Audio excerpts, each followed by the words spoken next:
Well, hello, my friends. It's the end of season 1 on Print Island and Diary of a Castaway. So I've been practicing, Ray. Ray Stasieczko. That's pretty damn good. Ray Stasieczko. I don't think I could have said it better. Hey, and of course, I had 65 years to practice. You know, you just had a couple of days, right? So the world famous Ray Stasieczko. I think I have to put a parental guidance sticker on this one. So if you are offended by fruity, should we call it fruity language, then make sure there's no kids in the room before you proceed. My first question for Ray was, when was it you said, to hell with this? I'm going to do my own thing. I'm going to say what I like. Where did it all start? Well, I would tell you this. I'm pretty much unemployable in the corporate world. And I left the corporate world a long time ago. You know, I've done some crazy things over the years, had some home runs, had some absolute disasters. But the end of the day with Ray really kind of came out on its own. It just kind of morphed. I decided, well, let me just figure out what I want to do, kind of thing. I was still young. I was 55 at that time. And so I was writing a lot on LinkedIn. And I was able to capitalize on some of that writing. You know, I traveled around the world, gave different speeches at different venues. And I decided during COVID, you know, what if I did videos? And if you go down on my YouTube channel all the way down, you know, 1,600 videos to the very first one, it's just terrible. You know, I was my early stuff is the same. Oh, shit, I was sitting in front of the computer and I had this, it was all right there and I'm trying to read it. And, you know, I called it A Minute with Ray. So prior to this, I was doing some consulting work with dealers and I would show up and I could get some pretty good income from that, but it was brutal. It was a lot of damn work.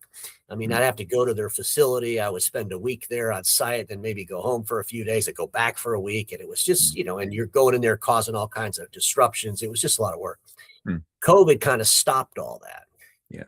And so the business model was, how do I get more people to pay me less money, but give me the same net? And then how do I, you know, if I'm going to monetize the channel, I don't want to do commercials. I don't want to do commercials every day. So how do I bring information, content to the market that some people could benefit by the message? Yeah. And if they could benefit by the message, then maybe they'll support the channel. And that's really the model that I have. Yeah, I've been watching Ray for 6 or 7 years. And some of his content I don't understand because it's very US centric and the dealer base out there. However, it's still very amusing because Ray shoots from the hip and he doesn't hold back. And we had quite a discussion about telling the truth and how his success on YouTube was down to saying what he thought and saying what he thought was right. But I will tell you this, whatever you do, don't get into this to please anybody except the audience you want to please. Exactly. I went to see someone the other day. They said, we want you to help us tell our story about our business and how successful it is. And I said, don't look for me to make something that pleases you. Look for me to make something that pleases your customers and makes them want to come to you, because they're very different things. Well, it is. I mean, our industry, first of all, our industry is full of wimpy people. And I say that with all due respect, but you know, we have senior leaders that are in their 60s, in their 70s, that know when things are wrong, that know they should speak up, and they just sit in silence because they want to they want everybody to like them. Why can't we all get along and sing Kumbaya? And they're afraid if they say anything that's a little bit controversial, then someone's going to not like them. And I just think it's insanity. Yeah. And first of all, it's dishonest. And most importantly, how does that help? How does it help the industry's actors, especially the younger generation? Yeah. Exactly. I mean, if the younger generation, if everything they're hearing is filtered through a bunch of old people that are just trying to pacify until they retire, how in the hell does that help, you know, the younger generation really shake shit up and change it? I think you're hitting all my hot buttons. They're the kind of things that we've got to address, and nobody knows how to do it. Well, I think we just need to be honest. And I did say in a podcast recently, I don't think I know anyone who's managed to monetize a channel like YouTube in a print world and make some money. but actually Ray is doing just that. And then we have this whole industry media and analysts. They collect money from everybody. They do absolutely nothing but copy and paste for the most part.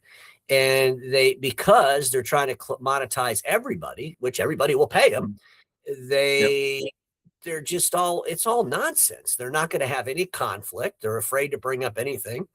And I thought, well, hell, that's easy to disrupt. Just tell the damn truth and, put some personality to it. And you'll probably make a whole lot of people mad, but I think you'll make a whole lot of other people happy. And he's not doing it by chasing sponsors or good favor. In fact, quite the opposite. But what I don't do is I don't look at the money or the money coming in and saying, oh, if I do this, am I going to lose the money? Yes, that's a compromise, isn't it? Compromising your content. Yeah. You cannot do that.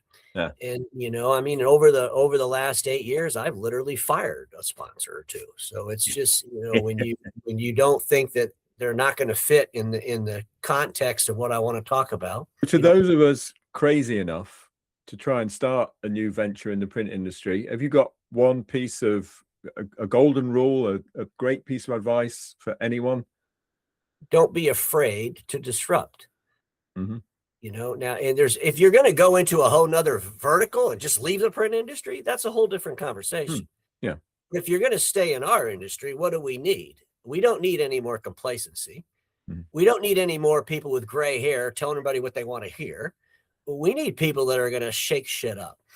And it shouldn't be just me. And we need more people that challenge people. Yeah. And I think if we do that, especially people that are in the space that have been visiting with customers that work for an OEM, and they come in and they can share those stories and they understand the pains and the rewards that went with it. But more importantly, they're going to understand how to help navigate the industry.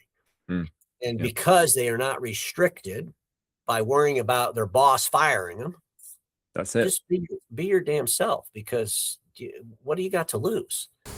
And if you watch Ray at all, then you'll know that he doesn't like awards. In fact, he thinks most people just put money in the pot to buy an award and it's a given and it means nothing. So I had to do my own take on that. I thought perhaps he was missing out. But most of the awards are a bunch of shit. I think they're all nonsense. Well, I've got an award for you, Ray. Oh, look at that. Holy crap. There's no expense has been spared. Yeah, I've even put a special label on it. Yeah.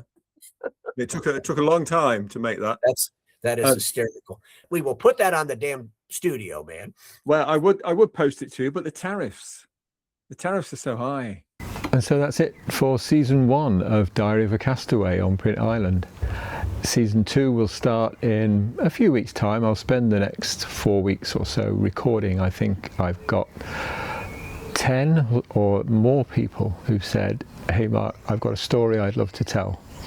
And it's all about the stories that revolve around people taking a big career step, whether it's their own choice or not, going into the unknown, taking on something they're not sure about, and how all that worked out. And there's some great experienced voices that I know are coming up. So don't forget about Diary of a Castaway, only on Print Island, and coming back to your screens really soon.